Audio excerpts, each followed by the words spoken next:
Hello guys, ए plus प्रतिभा classes में आपका फिर से स्वागत है। तो टॉपिक चला था हमारा राजस्थानी साहित्य प्रमुख है साहित्यकार। इससे पहले भी हमने कवि श्यामल दास जी हैं, पंडित गौरी शंकर हीराचंद ओझा है, इनके बारे में हम पढ़ चुके हैं। तो आज हमें क्या पढ़ना है? दुर्सा, आड़ा और ये सारी बातें हम कर चुके हैं। तो आज हेडिंग लगा लीजिए कुंवर पृथ्वीराज राठौड़। तो बात करते हैं कुंवर पृथ्वीराज राठौड़ की। हेडिंग लगाइए सबसे पहले कुंवर पृथ्वीराज राठौड़। कुंवर पृथ्वीराज राठौड़।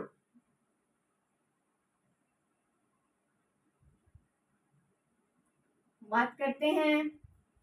तो देखिए, बीकानेर के शासक जो कल्याणमल थे, उनका छोटा बेटा था ये। और 570 ईस्वी में नागौर दरबार के समय कल्याणमल ने अकबर की अधीनता स्वीकार कर ली थी। तो उस समय राय सिंह और इनका भाई है राय सिंह, यानी कि कल्याणमल का बेटा। तो राय सिंह और पृथ्वीराज राठौड़ को अकबर के दरबार में नियुक्त कर दिया था। ग्रंथ का नाम सुना है मुनोत नैन्सी रिख्यात। तो उसके अनुसार तो अकबर ने जो पृथ्वीराज राठौड़ है, इसको गागरोन दुर्ग दिया था। और बताया जाता है कि यहीं पर बैठकर इन्होंने बैली कृष्ण रुक्मणीरी प्रसिद्ध ग्रंथ है इनका, उसके ग्रंथ की रचना की थी। उस कहानी के दो पात्रों की बात भी करेंगे, पित्थल और पाथल, जिसकी भाषा क्या थी? डिंगल थी। और दुर्साड़ा ने क्या कहा? उसको 5वां वेद और 19वां पुराण भी कहा है। तो ये सारी बातें की विशेषता नोट करते हैं। तो आप हेडिंग लगा लीजिए कुंवर पृथ्वीराज राठौड़। तो बात करते हैं कुंवर पृथ्वीराज राठौड़ के बारे में। तो लिखना स्टार्ट करेंगे। लिखे सबसे पहले, यह बीकानेर के शासक कल्याणमल का छोटा पुत्र था। लिखें, यह बीकानेर के शासक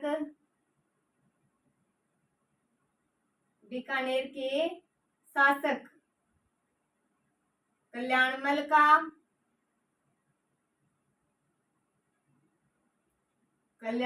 का छोटा पुत्र था। बीकानेर के शासक कल्याणमल का छोटा पुत्र था। 1570 ईस्वी में नागौर दरबार के समय कल्याणमल ने अकबर की अधीनता स्वीकार कर ली थी और अपने बेटों को राय सिंह और पृथ्वीराज राठौड़ को अकबर के दरबार में नियुक्त कर दिया। तो ये बात नोट करेंगे। लिखिए, 1570 ईस्वी में नागौर दरबार का समय क्या है? 1570 ईस्वी में आयोजित हुआ था नागौर दरबार। तो लिखिए, 1570 ईस्वी में 1570 ईस्वी में नागौर दरबार के समय नागौर दरबार के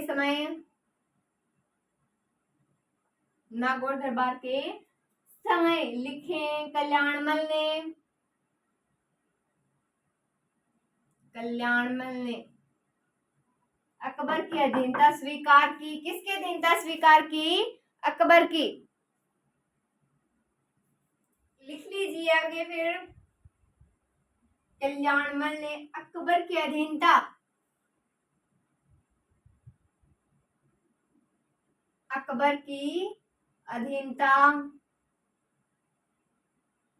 स्वीकार की। अकबर की अधीनता स्वीकार की तथा अपने बेटों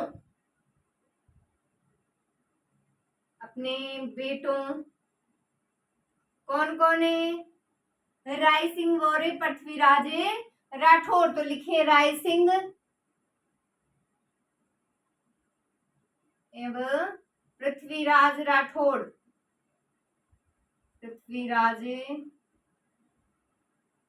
राठौड़ को अकबर के दरबार में नियुक्त किया।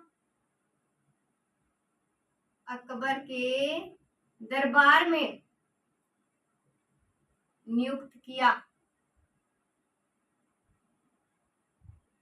तो देखिए, कुंवर पृथ्वीराज राठौड़ तो यह बीकानेर के शासक कल्याणमल का छोटा पुत्र था।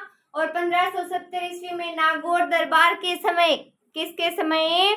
1570 ईस्वी में नागौर दरबार के समय कल्याणमल ने अकबर की अधीनता स्वीकार की और अपने बेटों राय सिंह और पृथ्वीराज राठौड़ को अकबर के दरबार में नियुक्त किया। इतनी बात समझ में आ गई। आगे लिखते हैं मुणोत नैणसी ख्यात के अनुसार। मुणोत नैणसी की ख्यात एक ग्रंथ है, उस ग्रंथ के अनुसार अगर बात करें तो लिखें आगे। मुणोत नैणसी ख्यात के अनुसार अकबर ने पृथ्वीराज राठौड़ को कौन सा दुर्ग दिया था? क्वेश्चन है ये, कौन सा दुर्ग दिया था? गागरोन। तो बात करते हैं, लिखें मुणोत नैणसी ख्यात के अनुसार।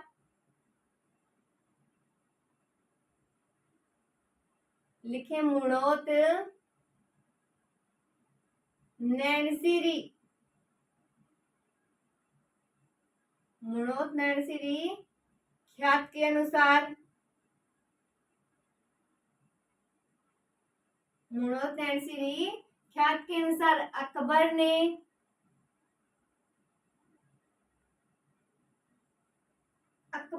पृथ्वीराज राठौड़ को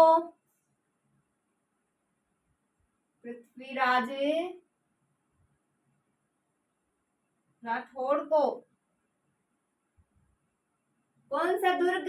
गागरोन दुर्ग दिया था। तो लिखे बात, गागरोन ने दुर्ग दिया था। गागरोन दुर्ग दिया था। तो अकबर के आदेश पर ही इसने गागरोन दुर्ग में बैठकर वैली कृष्ण रुक्मणी ग्रंथ की रचना की। तो ये बात लिख लीजिए, अकबर के आदेश पर ही। लिखें अकबर के आदेश पर ही।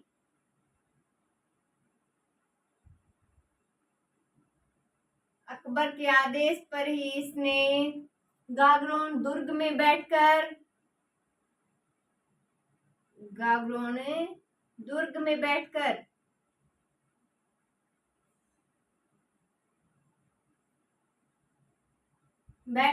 वैली कृष्ण रुक्मणी ख्यात ग्रंथ का नाम लिखें, वैली कृष्णन रुक्मणी ख्यात, वैली कृष्ण रुक्मणी ख्यात नामक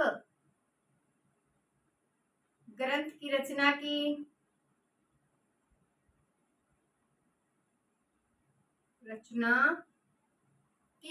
तो इस ग्रंथ के दो पात्र पीथल और पाथल का नाम सुना है। तो खुद को तो क्या कहा? पीथल का। और महाराणा प्रताप को क्या कहा? पाथल। तो ये बात आगे नोट करेंगे, पहले इतनी बात नोट करें। मुणोत नैणसी ख्यात के अनुसार अकबर ने पृथ्वीराज राठौड़ को गागरोन दुर्ग दिया था और अकबर के आदेश पर इसने गागरोन दुर्ग में बैठकर वैली कृष्ण रुक्मणी ख्यात नामक ग्रंथ की रचना की। तो वैली कृष्ण रुक्मणी ख्यात किसका ग्रंथ है? पृथ्वीराज राठौड़ का। आगे लिखें, इस ग्रंथ के अनुसार बात करें तो लिखें इस ग्रंथ में दो पात्र पीथल व पाथल। लिखें इस ग्रंथ के दो पात्र पीथल एवं पाथल। पीथल एवं पाथल। तो महाराणा प्रताप को क्या कहा? पाथल का। स्वयं को क्या कहा? पीथल। तो लिखें इसने पीथल स्वयं को कहा। इसने पीथल समय को कहा। समय को कहा। और पाथल किसको कहा? महाराणा प्रताप को कहा।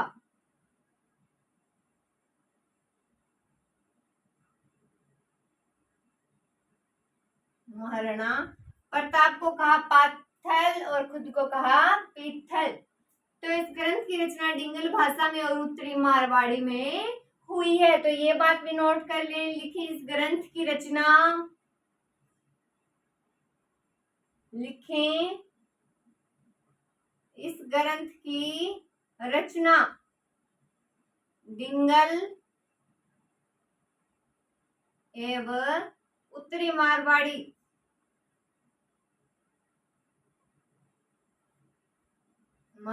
में हुई है। तो देखिए इस ग्रंथ के दो पात्र पित्थल एवं पाथल, कितने पात्र हैं? दो, पित्थल एवं पाथल। तो सवै को तो कहा पित्थल और महाराणा प्रताप को क्या कहा? पाथल कहा। और इस ग्रंथ की रचना डिंगल एवं उत्तरी मारवाड़ी में हुई। किस में हुई? तो इस ग्रंथ की रचना डिंगल एवं उत्तरी मारवाड़ी में हुई। आगे नोट करते हैं। तो जो वैदिक के चंद्र रुक्मणी ग्रंथ है उसको दुर्साहड़ा ने क्या कहा? पांचवा वेद कहा और 19वां पुराण कहा। कि तो पांचवा वेद है और 19वां पुराण है। तो इस ग्रंथ को पढ़कर कर्नल जेम्स टोड ने भी कहा कि शायद अकबर ने, किसने? महाराणा प्रताप ने अकबर की अधीनता स्वीकार शायद कर ही ली थी। तो लेकिन ज्यादातर इतिहासकार इस बात से सहमत नहीं है। तो बात करते हैं आगे। इतनी बात नोट कर ली, अब आगे लिखें।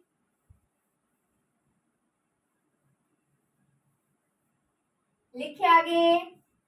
किस ग्रंथ को दुर्साहड़ा ने पांचवा वेद, इस ग्रंथ को दुर्साहड़ा ने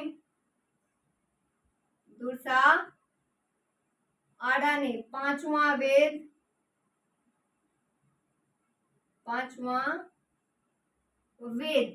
और 19वां पुराण कहा।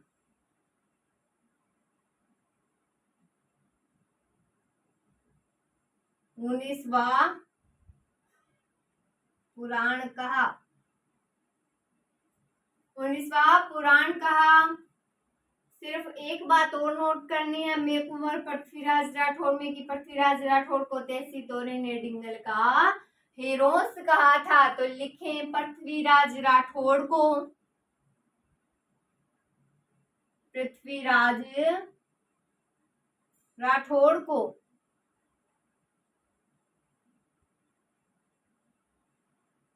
तहसी तोरी ने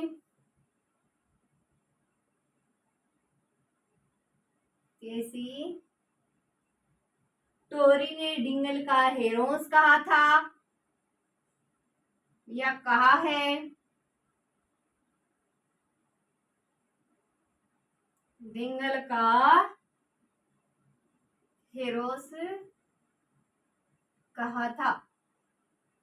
तो कुंवर पृथ्वीराज राठौड़, इस ग्रंथ को दुर्साहड़ा ने पांचवा वेद और 19वां पुराण कहा। पृथ्वीराज राठौड़ को तहसी तोरी ने डिंगल का हेरोस कहा था। तो आगे बात करते हैं कन्हैयालाल सेठिया की। तो हेडिंग लगा लीजिए कन्हैयालाल सेठिया।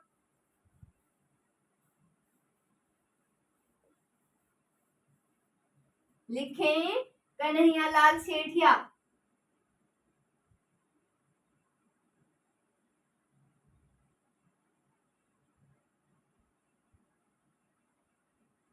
कन्हैयालाल सेठिया। तो इनका जन्म 1919 में राजस्थान के चूरू के सुजानगढ़ में हुआ। उच्च शिक्षा इन्होंने कहां से प्राप्त की? तो कोलकाता से। कहां से की? कोलकाता। एक बार सुन लीजिए, लिखना नहीं है। तो सेठिया 1934 में गांधी जी के संपर्क में आए। कब आए? 1934 में। और तभी से इन्होंने क्या पहनना शुरू कर दिया? खादी वस्त्र पहनने शुरू कर दिए। तो इनकी प्रमुख रचनाओं की अगर बात करें तो धरती धोरारी और पाथल एवं पित्थल इनकी रचना है। तो 1976 ईस्वी में सेठिया को अपनी एक रचना है उनकी लीलटास, क्या नाम है? लीलटास नाम है। तो केंद्रीय साहित्य अकादमी द्वारा उन्हें पुरस्कृत भी किया गया। और एक बात, इन्हें सूर्यमल मिशन पुरस्कार भी मिल चुका है। राजस्थान रत्न भी इन्हें मिल चुका है। तो बात करते हैं कन्हैयालाल सेठिया की। लिखते हैं इनके बारे में सारी जो परीक्षा में आने वाली बातें हैं। तो देखिए कन्हैयालाल सेठिया का जन्म स्थान लिख लीजिए। सबसे पहले लिखें जन्म 1919, जन्म 1919 राजस्थान के चूरू के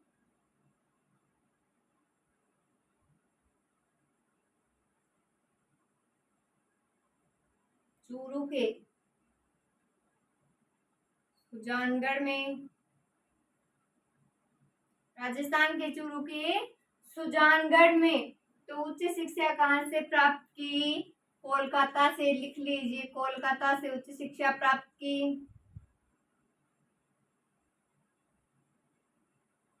उच्च शिक्षा प्राप्त की,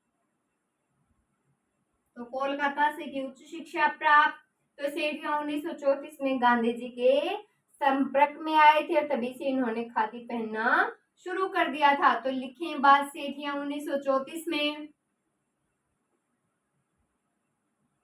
सेठिया 1934 में गांधी जी के संपर्क में आए,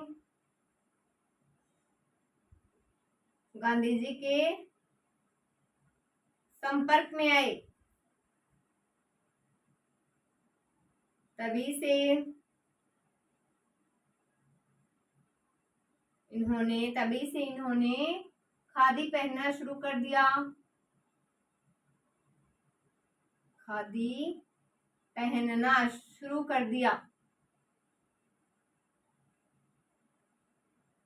तो राजस्थान के चूरू के सुजानगढ़ में तो जन्म, कोलकाता से उच्च शिक्षा प्राप्त की और सेठिया 1934 में गांधी के संपर्क में आए, तभी से क्या की इन्होंने खादी पहनना शुरू कर दिया था। तो बात करते हैं अब इनकी रचनाओं की। तो अगर बात करें तो धरती धोरारी, पाथल व पीथल, लीलतांस इनकी प्रमुख रचना है। लिखें प्रमुख रचनाएं। लिख लीजिए प्रमुख रचनाएं। धरती धोरारी, धरती धोरारी, पीथल पाथल एवं पीथल, पाथल एवं पीथल, लीलतांस,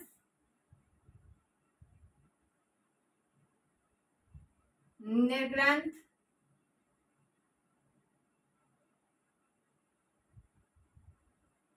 तो ये क्या है इनकी प्रसिद्ध रचनाएं हैं। तो जन्म 1919 राजस्थान के चूरू के सुजानगढ़ में, कोलकाता से उच्च शिक्षा प्राप्त की, कहां से, कोलकाता से उच्च शिक्षा प्राप्त की इन्होंने 1934 में गांधी जी के संपर्क में आई है, तभी से इन्होंने खादी पहनना शुरू कर दिया। तो इनकी प्रमुख रचनाओं की अगर बात करें तो धरती धोरारी, पाथल एवं पीथल, लीलतांस और निर्ग्रंथ। एक बार फिर से बोलिए, धरती धोरारी, पाथल एवं पीथल, लीलतांस और निर्ग्रंथ इनकी प्रमुख रचनाएं हैं। आगे लिखेंगे,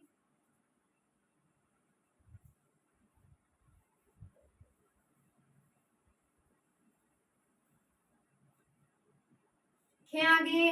तो 1976 में सेठिया को अपनी रचना लीलतांस के लिए केंद्रीय साहित्य अकादमी नई दिल्ली द्वारा पुरस्कृत किया गया। लिखें 1976 में सेठिया को अपनी रचना लीलतांस, अपनी रचना लीलतांस, कौन सी रचना है, लीलतांस के लिए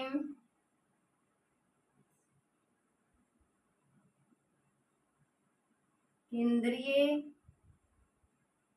साहित्य अकादमी, केंद्रीय साहित्य अकादमी कहाँ, नई दिल्ली। तो केंद्रीय साहित्य अकादमी नई दिल्ली द्वारा पुरस्कृत किया गया, पुरस्कृत किया गया।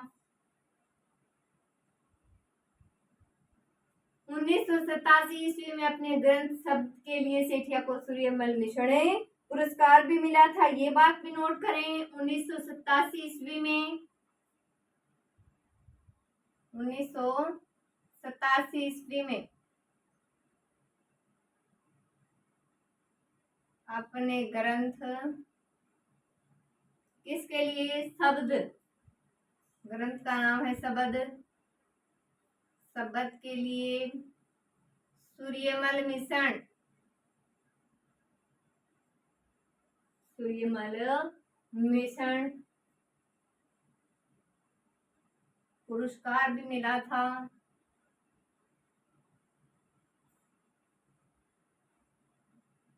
मिला हाँ, तो पहले इतनी बात नोट करें।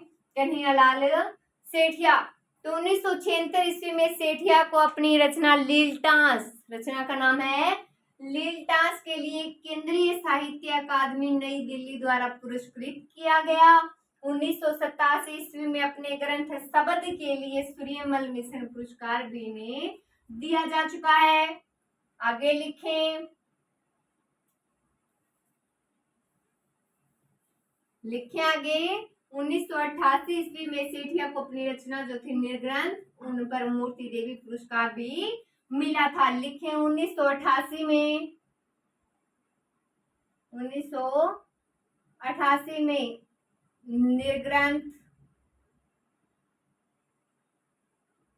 निर्ग्रंथ के लिए मूर्ति देवी पुरस्कार मिला। मूर्ति देवी पुरस्कार भी इन्हें मिल चुका है। और 31 मार्च 2012 को राजस्थान रत्न से भी इन्हें सम्मानित किया गया था। लिखे आगे, 31 मार्च 2012 को, 31 मार्च 2012 को राजस्थान सरकार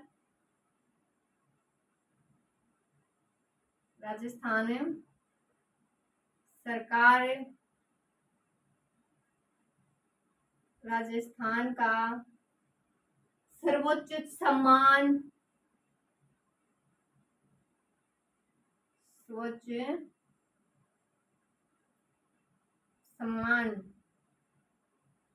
राजस्थान रत्न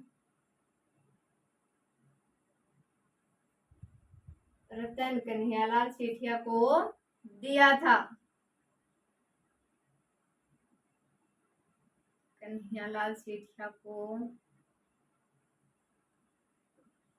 दिया था। तो देखिए, कन्हैयालाल सेठिया 1988 में निर्ग्रंथ के लिए इन्हें मूर्ति देवी पुरस्कार मिला। निर्ग्रंथ क्या है? इनका एक ग्रंथ है और रचना इनकी। तो 31 मार्च 2012 को, कब? 31 मार्च 2012 को राजस्थान सरकार, राजस्थान का सर्वोच्च सम्मान राजस्थान रत्न कन्हैयालाल सेठिया को दिया गया था। आगे लिखे टेसीटोरी। बात करते हैं साहित्यकार किसकी? टेसीटोरी की। तो लगा लीजिए हेडिंग टेसीटोरी।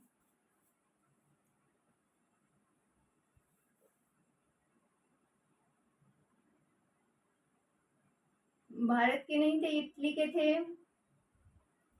टेसीटोरी, तो इनका जन्म 1887 में इटली में हुआ। डॉक्टर गिरियसन ने टेसीटोरी को 1914 में भारत भी बुलाया था। क्यों? रॉयल एसोसिएटिक जो सोसाइटी कोलकाता की, अब उसे historical survey of Rajputana superintendent के पद पर नियुक्त भी किया गया था, तो इसलिए बुलाया गया था। तो लिखें जन्म 1887 में,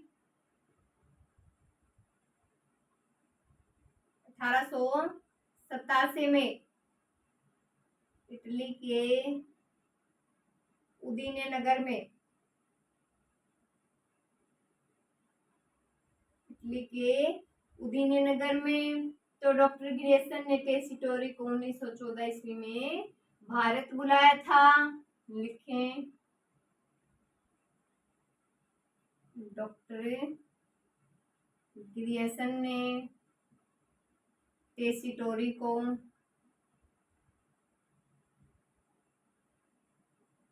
1914 में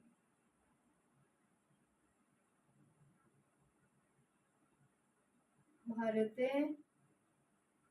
बुलाया था। कब बुलाया था? 1914 में। तो इन्होंने बीकानेर की रियासत और उनके जो प्रमुख गांव हैं उनका भ्रमण भी किया था। तो इनकी खास विशेषता क्या थी? ये जहां भी जाते थे उनकी भाषा ही बोलते थे। तो लिखें तथा बंगाल की रॉयल, बुलाया था तथा बंगाल की Royal Asiatic Asiatic Society, Bengal की एशियाटिक सोसाइटी कलकत्ता की ओर से, कलकत्ता की ओर से हिस्टोरिकल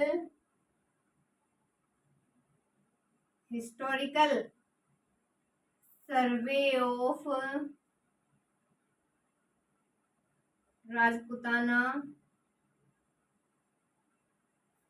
राजपुताना के सुप्रीडेंट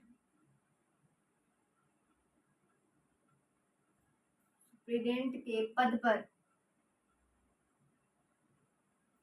नियुक्त किया था। हार्ड नहीं है, एक दो बार बोलेंगे तो। नियुक्त किया था। तो देखिए, जन्म 1887 ईस्वी, इटली के उदीने नगर में। कब हुआ जन्म? इटली के उदीने नगर में हुआ, 1887 में हुआ। तो डॉक्टर ग्रियर्सन ने टेसीटोरी को 1914 में कहाँ बुलाया? भारत बुलाया। और बंगाल की एशियाटिक सोसाइटी कलकत्ता की ओर से historical survey of Rajputana superintendent के पद पर नियुक्त किया। तो विशेषता क्या थी इनके? स्थानीय लोगों से उनकी भाषा में ही बात करते थे और स्थानीय लोगों से बहुत ज्यादा घुल मिल भी जाते थे। तो एक प्रकार से माने जाए तो अगर जैन धर्म में इनका टूट विश्वास भी था टेसीटोरी का। ये बात नोट नहीं करेंगे तो आगे लिखें। तो टेसीटोरी ने इंद्रिय पराजय और नासिकेत की कथा का इटालियन भाषा में अनुवाद किया था और बीकानेर में रहते हुए क्या हो गई? टेसीटोरी की मृत्यु हो गई। तो लिखें टेसीटोरी ने, इन्होंने इंद्रिय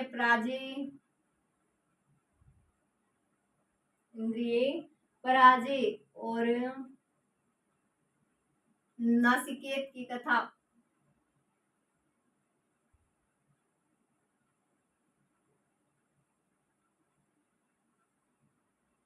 का इटालियन भाषा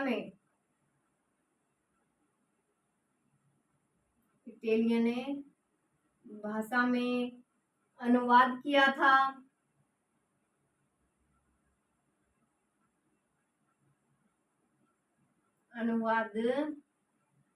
था। बीकानेर में रहते हुए इनकी मृत्यु हो गई। लिख लीजिए, बीकानेर में रहते हुए इनकी मृत्यु हो गई।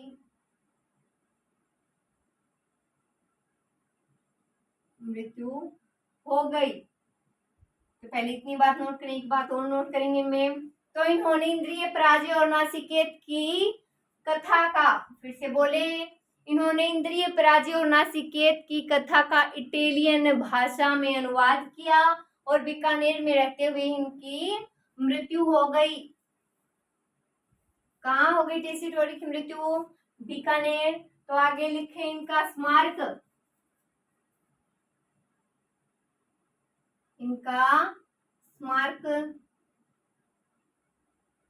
राजस्थान राज्य अभिलेखागार।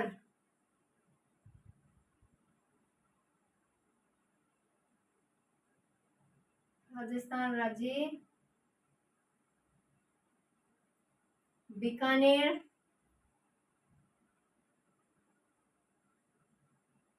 के सामने लगा है,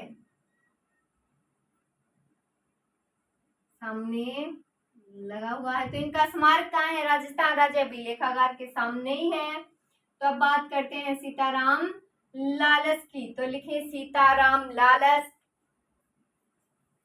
नेक्स्ट इतिहासकार है सीताराम लालस।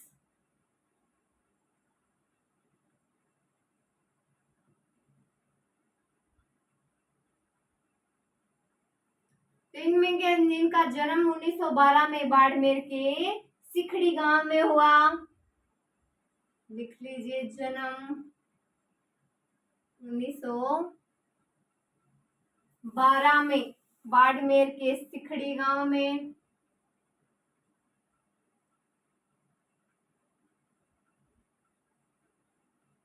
सिखड़ी गांव में 1912 में बाड़मेर के सिखड़ी गांव में तो इन्होंने राजस्थानी भाषा का शब्दकोश बनाया था जो 2 खंडों में विभाजित है और उसमें 10 लाख से ज्यादा शब्द भी हैं। तो ये बात नोट करेंगे। पहले जन्म लिखे 1912 में बाड़मेर के सिखड़ी गांव में, 1912 में बाड़मेर के सिखड़ी गांव में तो लिखे इन्होंने राजस्थानी भाषा का शब्दकोश बनाया था।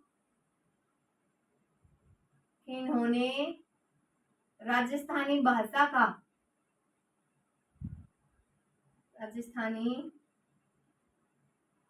का शब्दकोश बनाया था।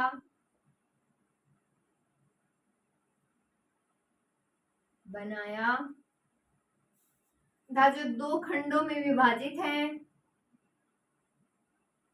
जो 2 खंडों में विभाजित है।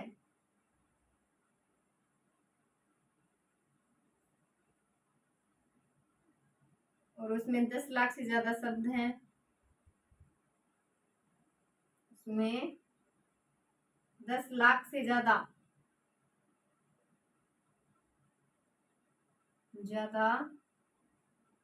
शब्द हैं। तो देखिए जन्म 1912 में कहाँ, बाड़मेर के सिखड़ी गांव में। तो देखिए इन्होंने राजस्थानी भाषा का शब्दकोश बनाया जो 2 खंडों में विभाजित है और उसमें शब्द कितने हैं, लगभग 10 लाख उसमें शब्द हैं। आगे देखिए इन्हीं के बारे में लिखना है आगे। तो लिखिए एनसाइक्लोपीडिया ऑफ ब्रिटेनिका ने इन्हें राजस्थान की जुबान की मसाल कहा था और जोधपुर विश्वविद्यालय ने इन्हें डी लिट की उपाधि दी और भारत सरकार ने पद्मश्री पुरस्कार से सम्मानित किया था। तो लिखें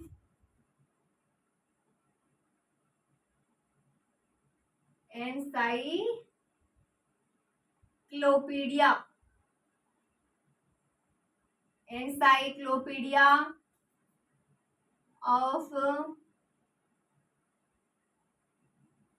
ब्रिटेनिका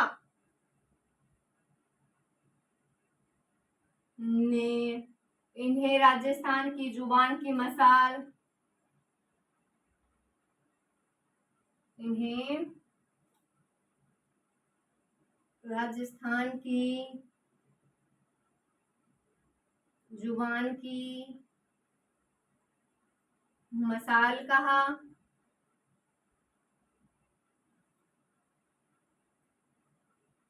राजस्थान की जुबान की मशाल कहा। तो जोधपुर विश्वविद्यालय ने इन्हें डी लिट की उपाधि दी। लिखें जोधपुर विश्वविद्यालय ने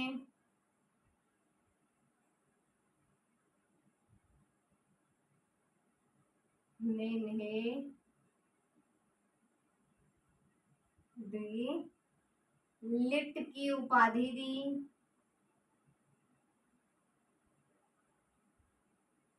भारत सरकार ने पद्मश्री पुरस्कार, तो लिख लीजिए भारत सरकार ने इन्हें पद्मश्री पुरस्कार से सम्मानित किया।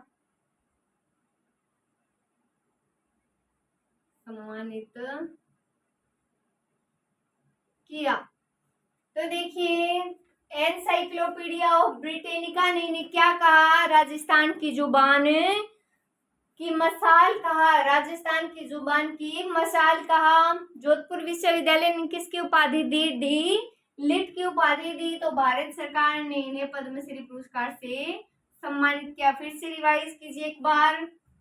एनसाइक्लोपीडिया ऑफ ब्रिटेनिका ने इन्हें राजस्थान की जुबान की मसाल कहा। जोधपुर विश्वविद्यालय ने डी लिट की उपाधि दी और भारत सरकार ने पद्मश्री पुरस्कार से सम्मानित किया। तो आज के लिए इतना ही। Thank you so much.